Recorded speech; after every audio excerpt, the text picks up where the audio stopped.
Muy bien, en esta ocasión vamos a resolver el ejercicio número 2 de la guía 6 de física. Dice, un casco esférico hueco con masa de 2 kilogramos rueda sin resbalar bajo una pendiente de 38 grados. Lo literal A nos pide calcular la aceleración, la fuerza de fricción y el coeficiente de fricción mínimo para que ésta no resbale. El literal B nos pregunta cómo cambiarían sus respuestas al inciso A si la masa se aumentara al doble, que sería obviamente 4 kilogramos, ¿verdad? Porque la masa inicial pues es de 2 kilogramos. Muy bien, entonces vamos a darle solución y lo primero que vamos a empezar haciendo es un diagrama de cuerpo libre. Aquí tenemos un diagrama de cuerpo libre que nos representa la situación, ¿no? Aquí tenemos que esto es que nos representa el casco esférico hueco, ¿verdad? Que va rodando sobre una pendiente inclinada cuyo ángulo beta sería el de 38 grados. No lo representamos acá, pero obviamente sería ese ángulo. Luego, acá tenemos distintas fuerzas. Tenemos la fuerza normal, ¿sí? Y tenemos la fuerza de rozamiento, ¿no? Que es la que se opone al movimiento del casco esférico o de la partícula que va en rodamiento, ¿verdad? Sin deslizarse. Luego tenemos la componente del peso, que tiene componentes X y componente Y. Recordemos que estamos trabajando en un plano inclinado, así que es conveniente, obviamente, trabajarlo de esta forma. Muy bien, entonces vamos a continuar con la solución de este ejercicio y te vamos a utilizar la segunda ley de Newton. Sabemos que la sumatoria de fuerzas netas horizontales será igual a la masa por la aceleración del centro de masa. Pero ¿quién es la aceleración del centro de masa? Pues obviamente es en este punto que está acá donde se encuentra dicha aceleración de centro de masa. Entonces, recordemos que el concepto de centro de masa es aquello, ¿no? Donde nos hablaba que es la parte donde se concentra la mayor masa de un objeto o partícula que se está estudiando. Muy bien, entonces las fuerzas que actúan horizontales son las siguientes. Nosotros podemos analizar acá en el diagrama de cuerpo libre que las fuerzas horizontales son estas, ¿verdad? Tenemos una fuerza que actúa, ¿no? Que es una componente del peso en X, ¿sí? Y cuya fuerza se puede representar, ¿no? De la siguiente forma. Em, bueno, ¿cómo la podemos representar? Sabemos que por geometría este ángulo beta de 38 grados es igual a este ángulo que se formaría acá. Entonces, si nosotros hacemos lo siguiente y utilizamos la razón trigonométrica seno, sabemos que el seno es cateto opuesto sobre hipotenusa. Entonces, de ahí nosotros lo que hacemos es despejar para la componente X, ¿verdad? Del peso. Entonces nos quedaría que la componente X del peso, ¿sí? Sería igual a ¿quién? A el peso multiplicado por el seno de 38 grados. Luego, la otra fuerza que tenemos acá, horizontalmente, es la fuerza de rozamiento. Entonces, esa fuerza la vamos a representar como F minúscula. Y esas son las únicas fuerzas horizontales que obviamente están actuando en el sistema eh, o en, en la acción que estamos trabajando. Y eso es igual a la masa por la aceleración del centro de masa.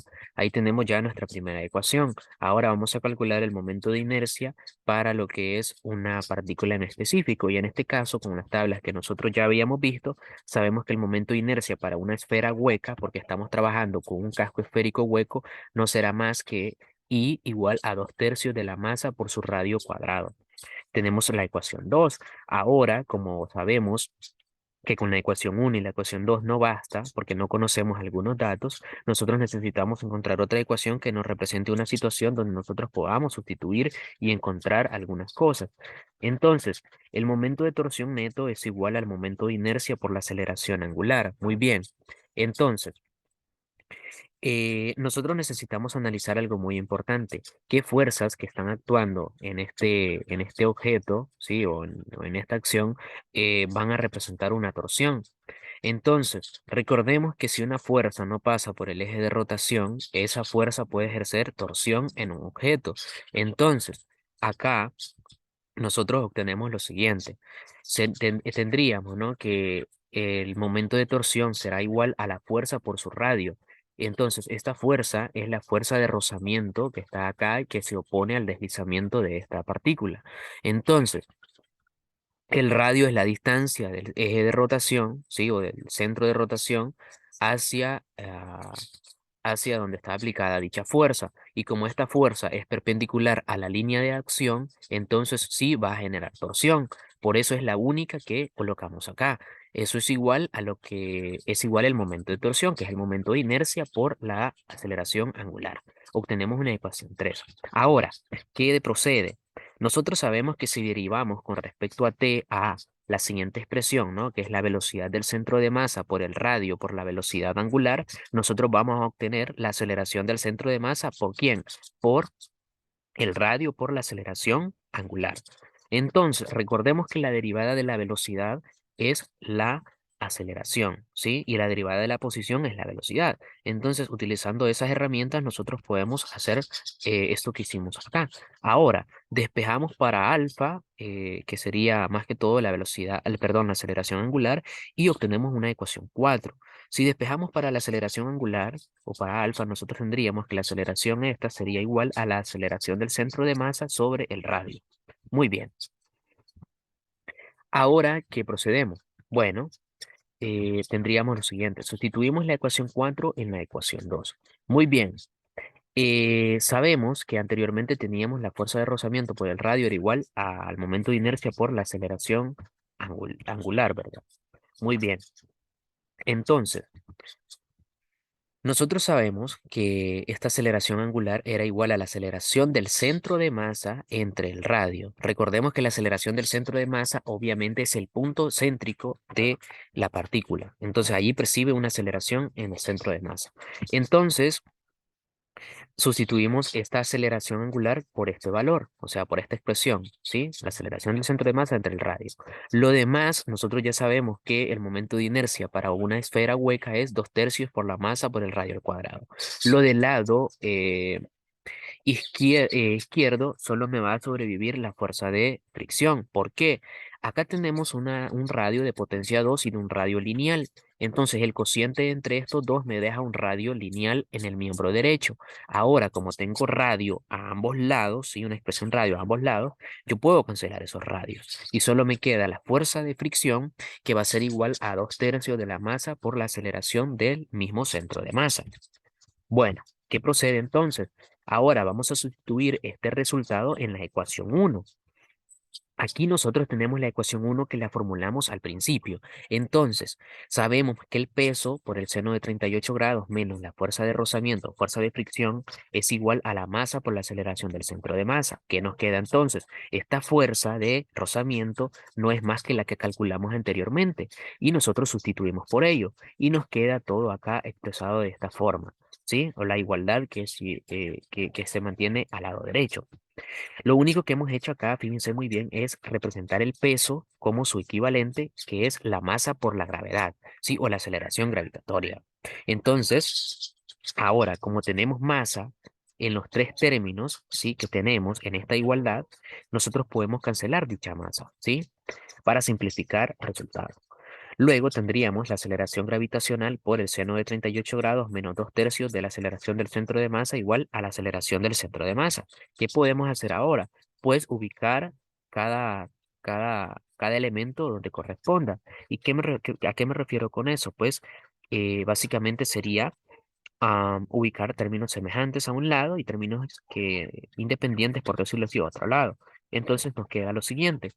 Sabemos que nosotros acá este menos 2/3 pasó a sumar al miembro derecho y acá lo que nosotros podemos hacer es sacar un factor común. Como ustedes pueden ver, la aceleración del centro de masa, perdón, está lo que es en ambos términos, al lado derecho. Entonces, nosotros sacamos eso como un factor común y solo nos quedaría al final la suma de 2/3 más 1, que es igual a 5/3, y la igualdad en la izquierda se mantiene.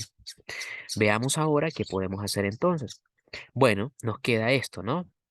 Que ya lo habíamos calculado. Entonces, si nosotros pasamos a dividir esta fracción 5/3, nos queda lo siguiente.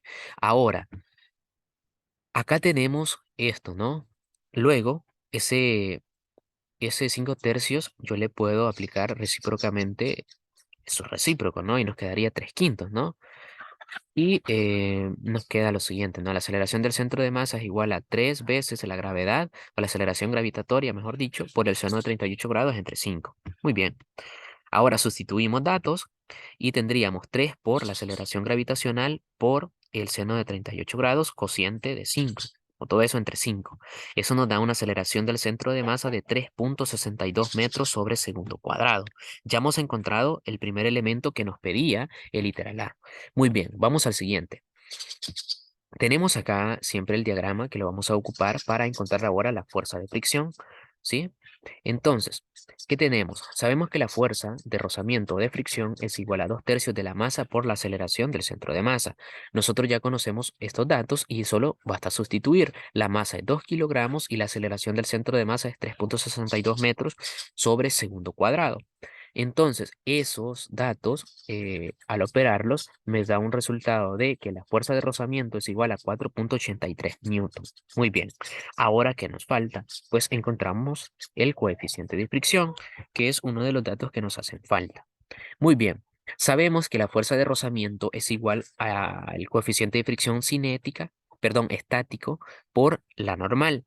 Entonces, ¿por qué estamos trabajando con el coeficiente de fricción estático? Porque obviamente la partícula está en un rodamiento sin deslizamiento. Entonces, por eso se mantiene el coeficiente de fricción estático. Ojo. Muy bien. Despejamos para el coeficiente de fricción estático mínimo. Aquí no le puse mínimo, pero vamos a asumir que lo estamos trabajando así. Y eso va a ser igual a al cociente de la fuerza de rozamiento entre la normal. Pero ustedes dirán, bueno, la fuerza normal no la conocemos, que es la fuerza que se aplica en este sentido. ¿Sí? Entonces, para encontrar la fuerza normal, nosotros vamos a hacer lo siguiente. Vamos a utilizar la sumatoria de fuerzas en Y igual a cero. ¿Sí? Entonces, sabemos nosotros que esto lo podemos trabajar de esta forma. Vamos a ver lo siguiente. Tenemos acá la normal menos, ¿quién? La masa por la gravedad por el coseno de 38 grados igual a cero. Vamos a mover esto un poco. Muy bien, para lograr observar y visualizar bien lo que vamos a explicar. Entonces, ¿qué tenemos acá? Siempre por la segunda ley de Newton. ¿Sí? La sumatoria de fuerzas en Y es igual a cero. Entonces, tenemos lo siguiente. Analicemos dónde están ejerciendo fuerzas en Y, ¿verdad? Tenemos esta fuerza normal, ¿sí? Que obviamente está acá, en verde. Sabemos que esta fuerza menos, ¿sí? Menos la componente en Y son cero, ¿sí? Porque son fuerzas que se contrarrestan entre sí. Una punta hacia abajo y otra punta hacia arriba. Entonces, esto creo que es por la primera ley de Newton. Anteriormente creo que dije que era por la segunda. Entonces, no sé si estoy mal, pero obviamente trabajamos esos conceptos que ya los conocemos. Entonces, ¿qué tenemos acá? Fuerzas opuestas que obviamente se hacen cero. Entonces, vamos a ver. ¿De dónde sacamos esta expresión que está acá? La masa por la gravedad por el coseno de 38 grados. Muy bien, eso lo hacemos de lo siguiente. Sabemos que este ángulo que está acá no sería más que el coseno de quién? Del cateto adyacente entre la hipotenusa. Entonces, el cateto adyacente es para mí la componente del peso en Y, si yo eso lo despejo, me quedaría esta expresión que está acá. Ojo, ¿sí? El peso por el coseno de 38 grados. Muy bien, espero quede claro eso. Luego tenemos que la normal no va a ser más que, o no va a ser, va a ser igual, mejor dicho, a la masa por la gravedad por el coseno de 38 grados. Ahora que tenemos eso, pues sustituimos en lo que nosotros ya estábamos eh, eh, encontrando anteriormente. Bueno, tenemos que el coeficiente de fricción cinético, estático, perdón, siempre digo cinético, el coeficiente de fricción estático va a ser igual a la fuerza de rozamiento entre la normal, pero nosotros sabemos que la normal es esta expresión que está acá. Entonces lo dejamos así. Ahora, ¿qué hacemos? Sustituir. Sabemos que esta fuerza de rozamiento la encontramos anteriormente, que era 4,83 newton, y lo dividimos entre 2 kilogramos por 9,8 metros sobre segundo cuadrado, multiplicado por el coseno de 38, que eso al final nos da un coeficiente de fricción mínimo estático de 0,313, ¿sí? Eso es lo que haría que evitar, mejor dicho, que no resbale dicha partícula. Muy bien, vamos a ver qué sigue. Ahora vamos al literal B. Con lo anterior concluimos el literal A. Bueno, en el literal B nos pedía básicamente calcular, o mejor dicho, cómo cambiaban las respuestas del inciso A si la masa se duplicaba. Entonces, analicemos lo siguiente. Sabemos que los únicos elementos que dependen de la masa solo es la normal, ¿verdad? Sí, tenemos una masa. Ahora veamos qué expresiones o qué fuerzas, mejor dicho, dependen de la masa. Vaya, la fuerza de fricción depende de una masa, ¿sí? Que está acá. Entonces, ¿quiénes se verán afectados según nuestro análisis intuitivo? Será la normal y la fuerza de rozamiento. Muy bien. ¿Por qué el coeficiente de fricción no? Porque obviamente el coeficiente de fricción solo depende de la fuerza de rozamiento y la normal. Muy bien. Ahora que tenemos eso, pues básicamente solo es sustituir, ¿verdad? En la expresión para la normal. Sabemos que la masa se duplica, que sería 4 kilogramos, por lo que ya conocemos. Y eso nos da un resultado de 30,89 newton, que sería la nueva fuerza normal si la masa se duplica. Ahora la fuerza de rozamiento sería igual al coeficiente de fricción estático, que este se va a mantener por la normal. Entonces, eso es 0,313 por 30,89 newton, que equivale a la normal, y eso me da un resultado de 9,67 newton, que sería la fuerza de rozamiento. Entonces, ¿qué podemos analizar acá? Como la masa se ha duplicado, pues obviamente la fuerza de rozamiento tendrá mayor oposición a la trayectoria de esta partícula. Si lo podemos ver desde ese punto, ¿verdad? Ahora, muy bien. Hemos llegado al final del ejercicio y ustedes se preguntarán si esta fuerza de rozamiento la podemos calcular únicamente con esta expresión. La verdad es que no. Ustedes lo podían hacer acá y podían poner 4 kilogramos de una vez y iba a dar un resultado como 9,65, que al final se aproxima a 9,67 newton. Muy bien, esto es todo lo que teníamos para este ejercicio y nos vemos en la próxima.